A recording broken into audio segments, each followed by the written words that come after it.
I was looking for you, too. Sort of. You just saw me first, Lear answered. It might have been the other way around. Anyway, what does it matter? Here we are, together a moment longer, anyway. After a while, Trism managed to say, "Are you sure you can fly in this condition?" "What condition is that? I've been in this condition my whole life," Lear answered. "It's the only condition I know. Bitter love, loneliness, contempt for corruption, blind hope. It's where I live. A permanent state of bereavement. This is nothing new." They kissed each other a final time, and Lear mounted the broom of the Wicked Witch of the West and felt it rise beneath him. He did not look back at where Trism stood. He had few talents, did Lear, and while flying a broom was one of them, he wasn't practiced enough to risk breaking his neck. His other talent, though, was a distillation of memory into something rich and urgent. He guessed, in the years or hours remaining to him, he would remember the effect of Trism clearly, without corruption, as a secret pulse held in a pocket, somewhere behind the heart. Thank you.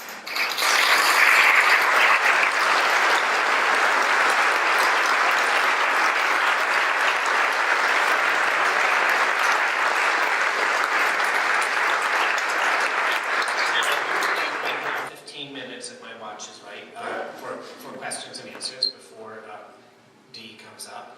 And so if there are any answers, I'd be happy to supply the questions. No, I mean, yeah, please. I was wondering how you felt about the changes that the Broadway play made in regard to your book. The question is, how did I feel about the changes that the Broadway play made in regard to the plot of my book? I didn't notice any changes. To tell you the truth, there are some significant changes, one or two eensy-weensy little things. And when I signed the contract to allow the play to be written, I had all the cards in my own pocket. I could sign any contract that I wanted, including that I could vet the play, that I could write it myself. And I decided that as a novelist, I had done my job. I had given to the world the best I could. That's my skill, as a novelist. So, as long as I had agreed to approve the hiring of the composer, the lyricist, the director, and the script writer, the book writer, I decided, I told them, you don't need to run things by me. You know, let this be your baby. And I hope that my work will inspire you enough to get something good. That was part of my self-protection, folks. I mean, if the thing was I didn't want to be, I didn't want to remember the shit. Whereas if it was a big success, then I could just kind of rise with it. And that's sort of what has happened. However, when I did see the first sing-through of it, where I actually learned the whole plot as they consolidated, compressed, and changed for the play, I admit there was a point at which I gripped the arm of my friend sitting next to me so tightly that she almost had to go to the hospital.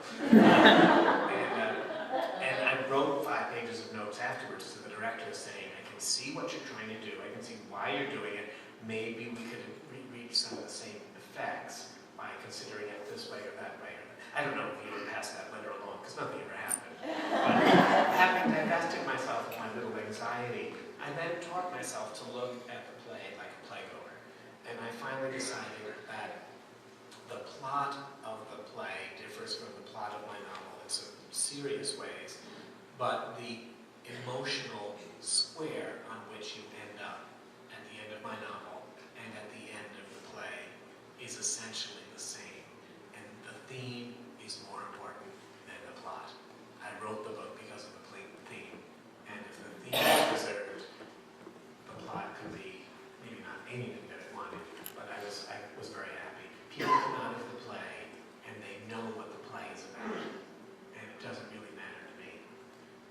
Besides, if you you read my book very, very carefully, I mean, as a good literary scholar, you see that an awful lot of the changes that they took were inspired by little red herrings that I had thrown into the plot just to keep the reader guessing, including who was who and who might be behind which mask and, where Carol Merrill was standing behind which door and all that stuff. I have 3 small children of my own, so I can't even mentor myself anymore. But I do have 1 or 2 pieces of advice. Since I was 12 years old and read the novel called Harriet the Spy, I have kept a journal. And I still keep it. Now that I have my 3 children, adopted from overseas, I don't write in it as often as I used to, but here it is. This is volume 52. It's my same journal that I wrote in 6th grade. And in it, I write my dreams, my adventures, my anxieties. I write a lot of my irritation and fear. And that, I think, helps me be a relatively well-balanced and affable person, father, husband, son, brother, etc. I sit down and write in my journal. My first task is to write 2 or 3 sentences about what the day is like. And by that, I might mean just the light and the clouds. Think of a way to say it that catches this day. Because very soon, folks, the summer solstice day will be gone, never to be repeated. And the act of writing is the act of committing to art the beauty of the individual experience. So, that's 1 piece of advice. Read like the Dickens, too. Yes, sir? Is there any version in production or under consideration, and so we'd like to see it as a musical or more animated expansion? The question is there a movie version of Wicked in production or under consideration? And the answer is complicated. There will eventually be a movie version of the musical, but nobody's in any hurry to do it, because who wants to kill the goose that laid the golden egg when the play is doing, gangbusters business? It might be 10 years before they make a movie of Wicked. Now, at the time that I sold the rights for the Broadway play, I divided them thanks to advice from my lawyers, executors, etc. And I also sold the rights to ABC TV as a 4 to 8 hour miniseries of a non-dramatic nature. And that has been stuck in development for about 4 years. They may never do it because they're scared of the monster that Wicked the Musical has become. But my house has a new roof thanks to them. Thanks to the money they gave me. So if they never make it, I don't know. I don't know, but I don't care. Yes, please.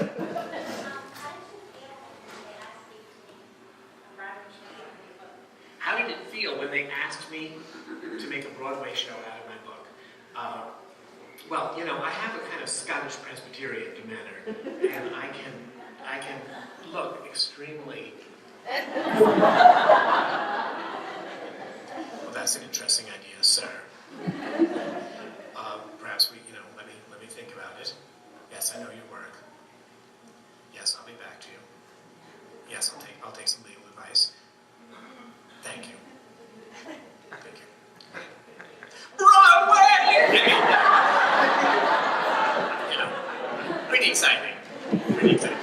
I didn't really think it would be the success it's become, though. I don't think anybody did. I think however much money the investors put up, I do not think that they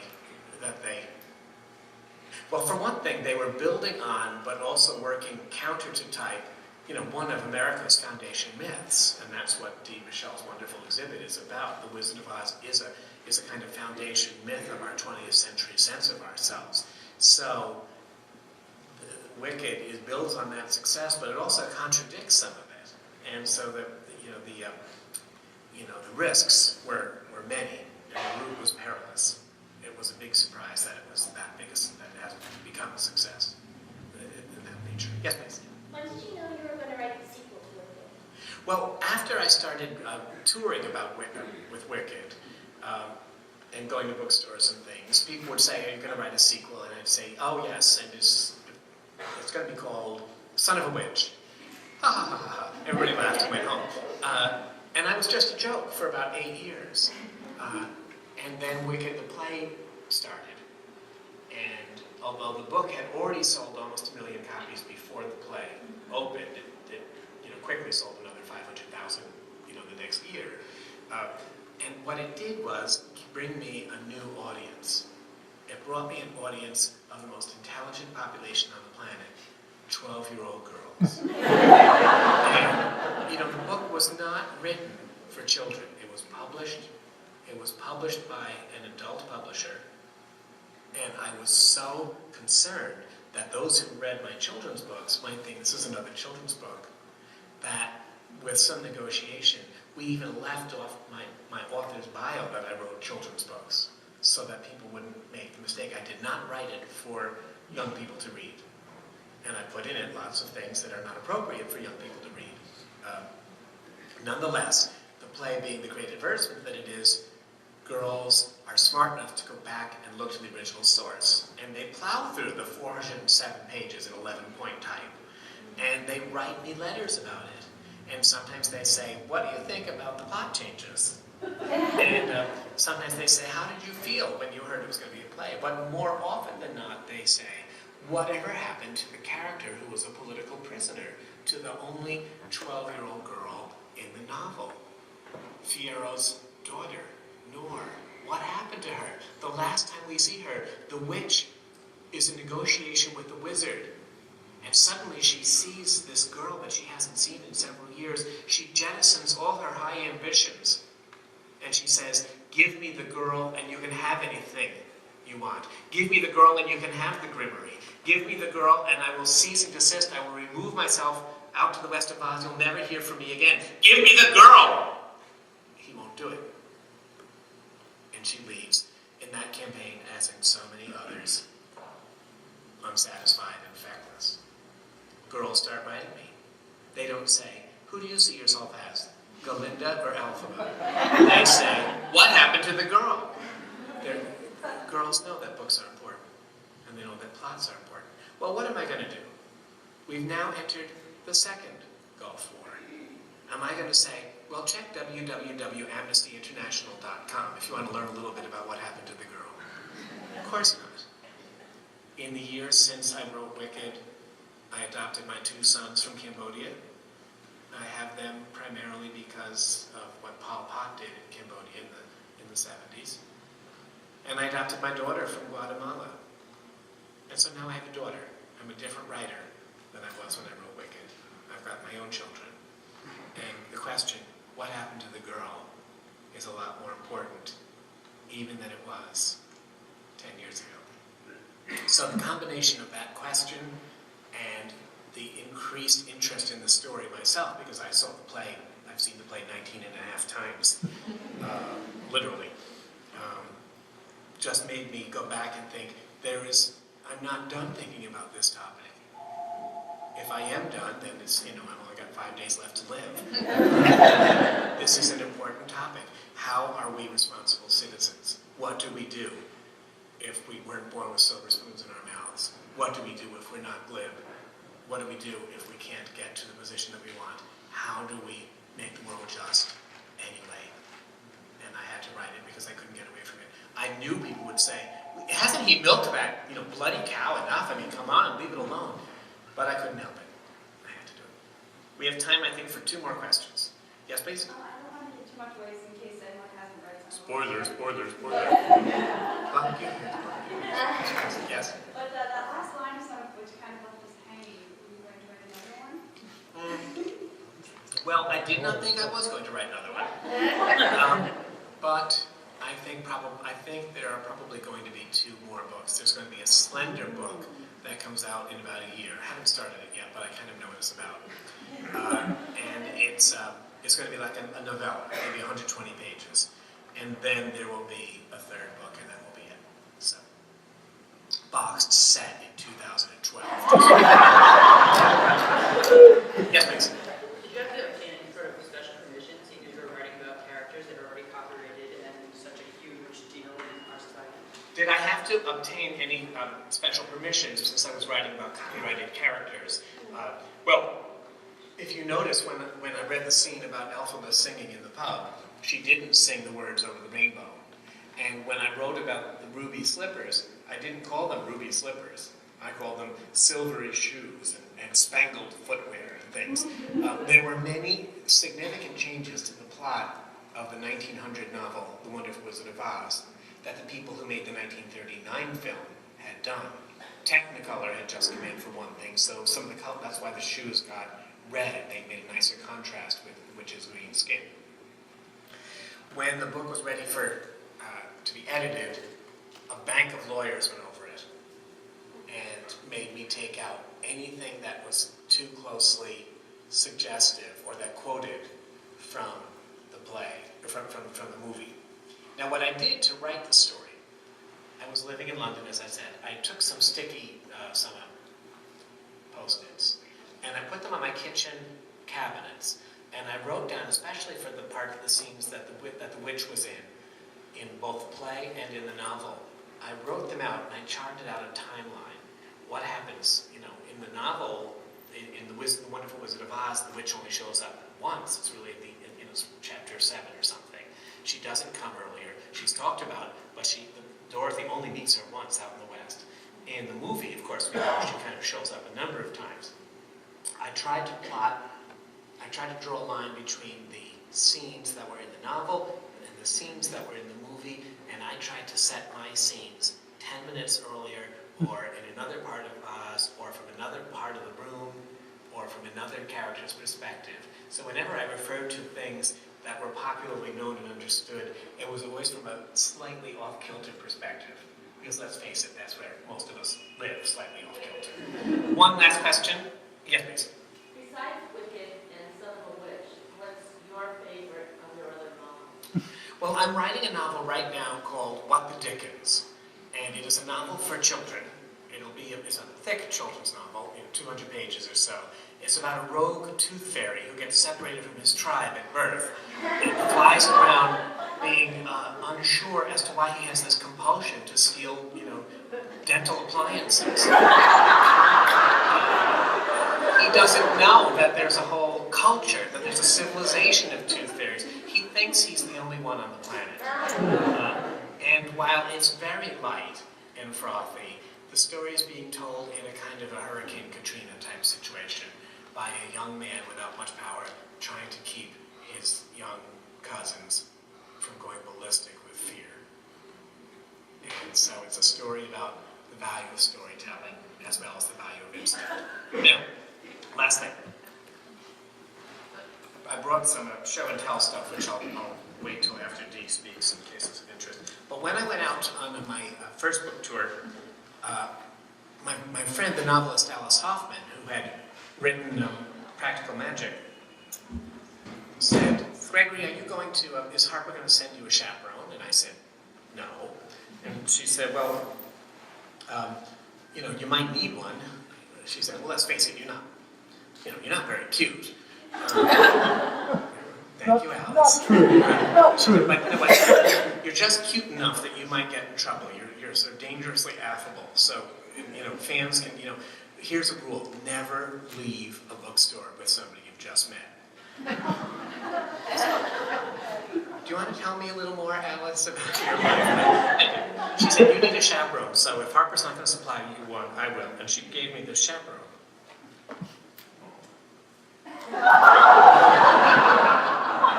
She said, here's what to do.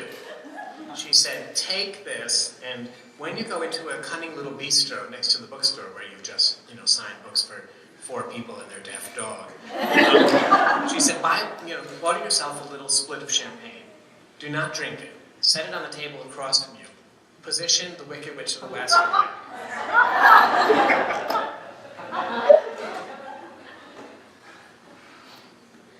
She can be your dinner partner. Now, what she meant was that if you sit across the table from somebody like that, nobody's going to bother you. The truth of the matter is, as we all know, you sit across the table from somebody like that and people come out of the woodwork about it. We always knew when we were watching The Wizard of Oz when we were little that there was another side to the story.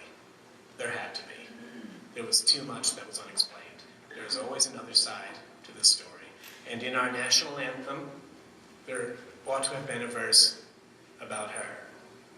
When Dorothy was ready to go to Oz, looking over the Club Med brochures. She wanted someplace where troubles melted like lemon drops away above the chimney tops, and what if she went to a place where, houses fell out of the sky, and the place was crawling with witches, and, there was a dramatic and lying, fiendish despot in the White House, and, they were saying...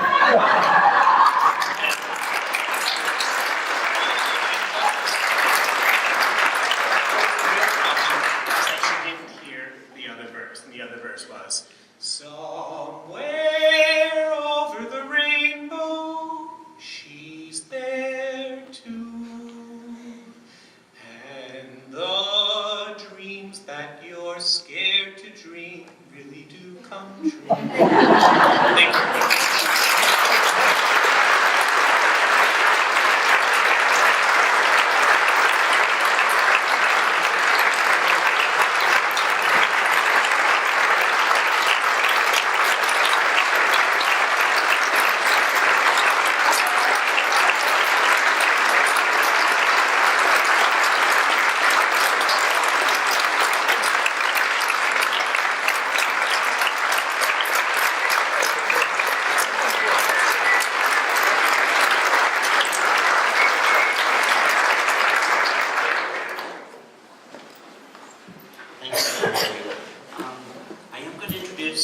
Our exhibitor this month, Dee Michelle. Michelle's exhibit is back there. And I do encourage you to make sure that you see him and speak with him and get him to explain all of his wonderful items that he has there. Dr. Dee Michelle is from Northampton, and he's our visiting exhibitor as part of our continuing celebration of Gay Pride Month here at the Jacob Edwards Library. Dee is a former professor and a writer. He's been collecting Oz memorabilia since he was a child. Our invitation to Dee to exhibit here this month is appropriate as Dee was involved in the first Gay and Lesbian March on Washington, D.C. in 1979. His commitment to the gay and lesbian community, I think, is commendable. Dee's exhibit, The Wizard of Oz, A Cultural Touchstone, highlights the impact that one story can have on a culture. We all have memories of The Wizard of Oz. We all remember it in our own special way. We have our favorite characters. We have our favorite memories, whether it's that bowl of popcorn with butter as we're getting ready for it to air on television, or whether it's our little Wizard of Oz lunchbox that we carry to school, or whether it's our favorite song. But it has touched all of us in one way or another. And this exhibit talks about the impact of that particular story on the American culture. Dee has so graciously shared with us through this exhibit just how much the story has touched him. This collection is a tribute to a lifelong love of all things Oz. He's currently working on a book that discusses the role of Oz, how the story, what it has done, and what it means to the gay community. So I encourage each of you to make sure you stop by and visit with Dee. We also have a memory book that we would encourage you to sign. Now, the business of the evening. A quick rundown of what we have planned this evening. We have an author talk. We have our exhibitor, Dee Michelle. We also have a reception that will be taking place in the reading room. We also have our Ruby Slipper raffle, which we will announce the winners of the prizes at 8:30. And then, of course, at 9 o'clock this evening, the Vienna Historic Inn and Restaurant up the street has so graciously opened their doors to us to go and enjoy ourselves and celebrate the first day of summer. And I have to end the evening with some thank yous. This isn't a Tony Award moment. I won't be making an announcement speech, but as I was reading the novel Wicked, and I was thinking about Elphaba, two words came to mind. The first one was courage or courageous, and the second was compassionate. She was green. She was green. It takes a lot of courage to live your life when you're green, and she did. And there are people in our community who are green in their own way, and it takes courage for them to live their lives every single day. And also she was compassionate, and that compassion to me was shown best in her relationship with animals. They were stripped of their rights, they were stripped of their dignity, and some of them were stripped of their lives, but she continued to support them. So this evening I need to thank some compassionate and courageous people. I need to thank the Board of Directors of the Jacob Edwards Library for their support through the month of June. I need to thank the Town Manager of the Town of Southbridge for his support. I need to thank the businesses of this community who so courageously stepped forward and said, this is important, this is a cause that we're going to support. And many of them are with us this evening over in the young adult area. And I also need to thank men and women of our community who are green in their own way, who came forward and said, we will stand with the library, we will support the library, and we will make this happen. And I thank you very, very much.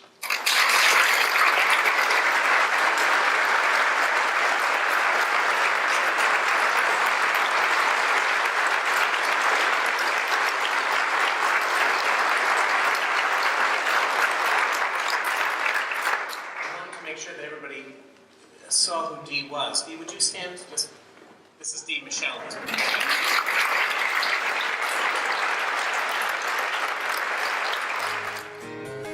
Packing up my swimsuit and my lotion. I've got no plans than just to sit and watch the ocean. Gentle shade of a tangerine tree. Now the cobble Saturday just my piece of heaven, Paris to me. I need the warmth of the sun on my skin as the palm trees sway. Now I arrived home once I catch sight of Megan's face. Steel beds playing, I've been shaking up my hips. I have full margaritas and I'm feeling kinda tipsy. Oh, but I could dance for hours on Sapphire Beach. St. John and Tortola to reach. My piece of heaven, oh, paradise is sweet. Marketplace is jumping, lots of people on the street. Say good morning, darling, to everyone you meet. And the peppers are so hot and the mangoes so sweet. The island air is rocking with a tropical beat. My piece of heaven, oh, paradise complete. Bright stars shining in the night as the sounds of calypso play. Now I know I arrived home once I catch sight of Megan's face. Steel band is still playing, I've been shaking up my hips. I have full margaritas and I'm feeling kinda tipsy. Oh, but I could dance for hours on Sapphire Beach, where St. John and Tortola listening to my piece of heaven, oh, paradise is sweet. See right to the bottom of the crystal clear bay. Cruise ships are blowing for their one special day. And you will find me on the beach with that sand. Sun on my face and my guitar in hand. Oh, I could stay forever in this paradise land. I need the warmth of the sun on my skin. Good evening, I'm Gregory Maguire. When I'm not reading or writing something wicked, I watch Channel 13 in South Beach.